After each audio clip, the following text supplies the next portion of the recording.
Welcome to the Heavy Spoilers Show. I'm your host Paul, and this video we're breaking down what the ending of Black Summer Season 2 Entrails. This series has got a lot going on with it, and in this video we'll be recapping the story, talking about the final few scenes, and giving our review of the Netflix show. If you don't want spoilers, then going past this part of the video is a grave mistake, and you'll just be slowing us down. Make sure you like the video if you're not brain dead, and of course, don't forget to subscribe for videos like this each and every day. With that out of the way, thank you for clicking this. Now let's get into Black Summer Season 2. Now in case you need a recap of the first season, then for the first part of the video, we'll be picking your brains by Walking Dead the journey that the survivors went on. So really bad puns. Now I'll also be going through the plot of Season 2 beat by beat, but if you just want to skip ahead to the ending, then timecodes are below. Now Season 1 started after the outbreak of a deadly virus.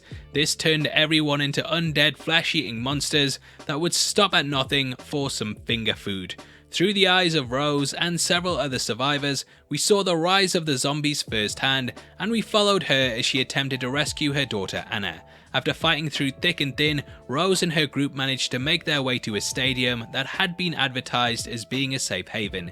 Initially, it seemed like a dead end, however, her daughter and several other survivors emerged, and we cut to black. Now Black Summer Season 2 should be called Black Winter, as it's a completely different landscape for the most part, but it's just as tense and nail-biting as the previous entry. Whereas the prior season had people simply battling against the undead and the occasional school child, Season 2 is very much about the group going against the elements. However, it also throws in the element that when the chips are down, humanity will very much turn on itself in order to survive. Humans are self-centered and selfish for the most part, and seeing how they will happily step over one another just to get 5 more minutes of life makes for some incredible moments. Nowhere is this exemplified more than in the opening of the show. We join Lance, who you might remember from last season, and within the first 2 minutes he's killed by a couple named Luke and Sophie so that they can take his car. In the first season he had an entire episode where he was constantly chased by one of the undead. It was sheer nightmare fuel, and he somewhat reverses this when he becomes a zombie as he chases Luke until the character crashes his car in the opening. Getting rid of such a big main character early on, after all he was trying to do was help people, is a brilliant way to start the season, and it lets us know instantly that humanity will be the real threat here. This nail in the coffin is hammered home when we cut to 4 months later and see a sole survivor in the snow being chased by a zombie. He makes it to a house, and mercilessly he and the walker are shot by a sniper, who we later learn is actually Rose. We then see 2 men fighting in the snow during the midst of an ambush, and whatever preconceptions you had, it becomes very clear early on that this is going to be about man versus dead man. So bad. Now there's a line in the show in which they say nobody is good anymore, and I think that this perfectly sums up the whole season. Most shows and movies have a MacGuffin that the characters and villains want to get a hold of, but Black Summer is very much based around making it to a certain location.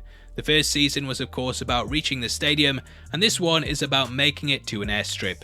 If we go in chronological order, then we pick up with Rose, Anna, Sun and Spears out on the road attempting to get there. However, they're forced to make decisions that split them up, but their paths do cross later on in the series. Now Sun attempts to save Spears, who Rose was ready to leave behind, but in doing so she's captured by a group led by a man named Ray.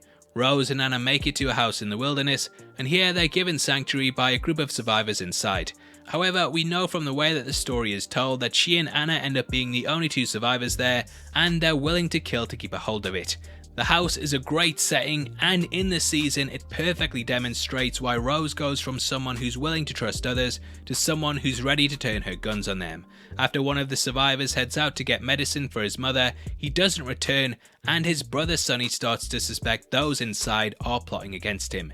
He commits murder, which in turn births a zombie, and this forces Rose to kill everyone left in the house. The only survivor is a man named Freddy, who is hiding up a tree after going out to get wood, but such a grand location on the market is quickly sought after. We see that Ray has learned of the airstrip too, and he and his group decide to storm the house. Elsewhere on the road, Spears comes face to face with a man named Brathwaite, and we learn about his past. Spears' life before Season 1 was always ambiguous, and all that we knew about him was that he was a criminal. However, this is cleared up, and we learn that he's actually called James. James, or rather Little James, used to carry out hits for his brother, Big James, who I have no idea why they were both called James if they're brothers, but never mind. Anyway, little James tried to kill Brathwaite when he was younger, but he of course survived. Unlike most of the characters in the show though, Brathwaite and James decide to let bygones be bygones, and the pair part ways, realizing that the future is more important than the past. Now, unlike most of the characters in the show, because they choose to do this rather than turning on each other, the pair survive. Their journey is laced with lots of metaphors, and though it might be reaching in the wilderness, they do see a black rider on top of a white horse, which is thought to be the personification of death when we look at religion. We never learn the identity of this rider, and though this mysterious figure stalks them throughout the landscape, they never end up dicing with death.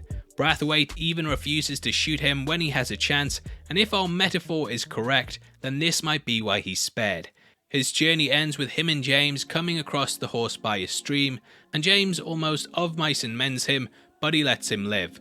It's a really emotional scene that shows the character arc James has gone on, and I really hope that next time we do come across Brathwaite. Now, the perspectives are switched several times, as are the actions, with Rose receiving sanctuary in the house before taking it over herself and denying it from others. The show jumps back and forth between the time periods, showcasing the origins for certain characters and the aftermath of their actions.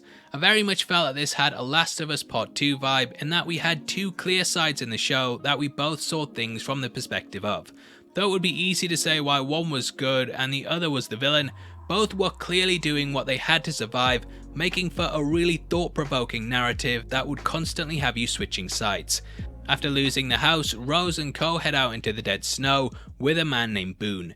He promises there's a magical place where on our way there, yes, with the food all under one roof, it's called Elk Valley Lodge. Now here, Rose, Anna and Boone find a great setup and they decide to lay low there. James arrives on foot after hearing about it from Brathwaite. There's a very tense exchange, but ultimately both have come to accept what they are and who they've become, even if they don't like them. James has realised that he is in fact dying, and that he can either turn into a zombie or end it before then. We learn that he's been attempting to take his own life, but he can't do it, and thus he asks Anna to kill him instead. Anna shoots him, and these actions very much affect Rose, as she realises that she's hammered into her daughter the idea that you should leave people behind if they slow you down. James, though slowly dying, just wanted to lie low and live out his final days at the lodge. He said the grass wasn't always greener, and that the airstrip might just be another dead end. Anna clearly thought the opposite, and I think we can make the connection that Rose viewed her daughter as following in her footsteps when it came to just cutting off the dead weight. The season ends with all factions converging on the airstrip, and it makes for one hell of a finale. A group of survivors led by a man named Leader are the first to arrive, and Ray and Co follow shortly after. Sun is with the latter, whereas Boone is with the former, and he's killed and allowed to turn so that he can slow anyone else down who arrives at the airstrip. Rose and Anna hide their guns and surrender to Ray, and when the undead arrive, they all hide in a hangar, which turns out to be a trap put in place by the leader. Ray is badly beaten up, but before anything else can happen, more zombies converge on the area. The plane comes into land, and using a flare gun that she nabbed from a first aid kit, Rose shoots some explosive barrels that send both her and Ray flying back. She's badly injured during this, and though Anna ends up leaving her, in the end she refuses to board the plane. The words of James still clearly ring in her head, and she doesn't leave her mother behind. Rose's actions showed that she would dump people at the first sign of trouble, but Anna very much goes against this in the end, realizing that people are stronger together. Anna ends up finding her mother at death's door, potentially about to become one of the undead. Ray and Anna have their guns pointed at one another, but they lower them, realizing that it's pointless. The pair both lay down to die, and their fates are both left as a mystery. Now, a big question that you obviously have here is whether Rose is alive or dead, and there are really two ways that you can take it. Firstly, Rose closes her eyes as she breathes heavily, but then they shoot open almost as if she's defiant. However, Anna looks at her before taking her eyes to the road, almost to symbolize that she knows her mother is a goner and that she's gonna have to head out into the world on her own.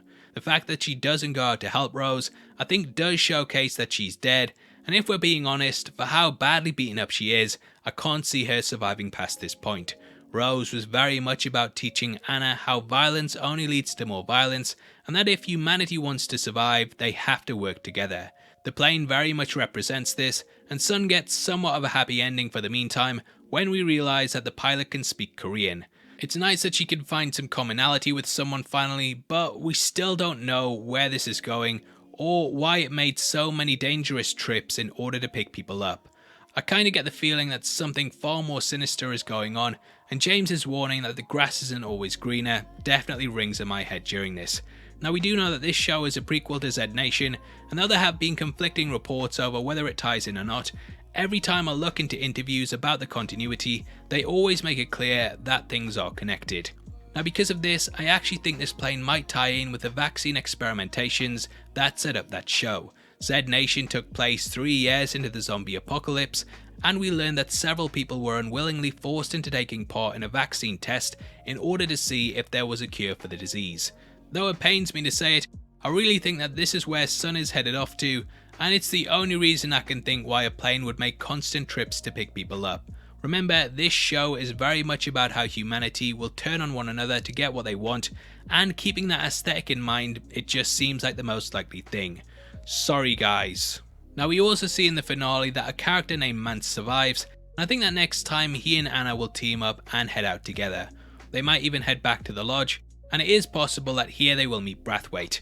We still of course also have the radio signal that they may start to investigate, and the next destination that they head to could be where the plane was going.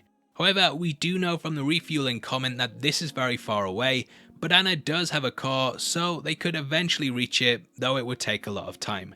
Now that's definitely where I can see the season going, and as for my thoughts on the show, again, I really enjoyed it. I'm going to say outright yeah, and sit down for this. I think this might be my favourite zombie show, and due to its use of one-take scenes, non-chronological storytelling, and the plot reveals, it's a blast to get through.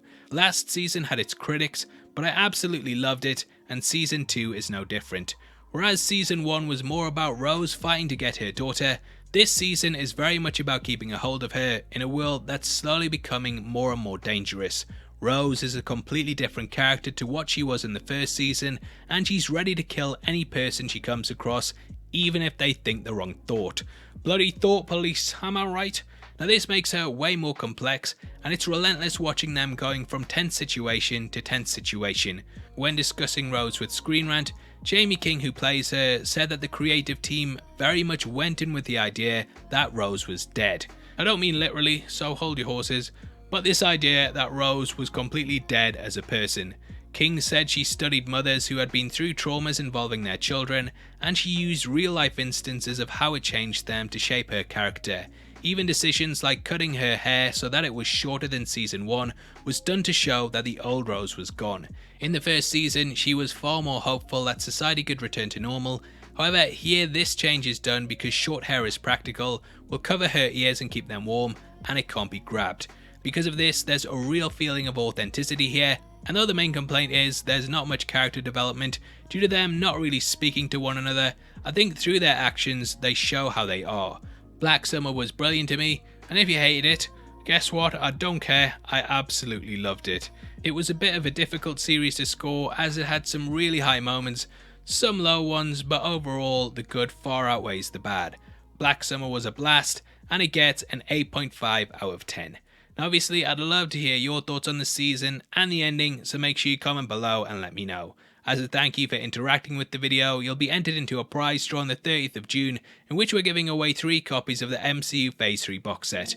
All you have to do to be in with a chance of winning is like the video, make sure you subscribe with notifications on, and drop a comment below with your thoughts on the season. The winners of last month's competition are on screen right now, so if that's you, then message me on Twitter at Heavy Spoilers. If you want something else to watch, then make sure you check out our breakdown of Army of the Dead, which will be linked on screen right now. We've gone over all your unanswered questions, and brought some clarity to it, so definitely give it a watch if that movie left you confused. With that out of the way, thank you for sitting through the video. I've been Paul, I'll see you next time. Take care, peace.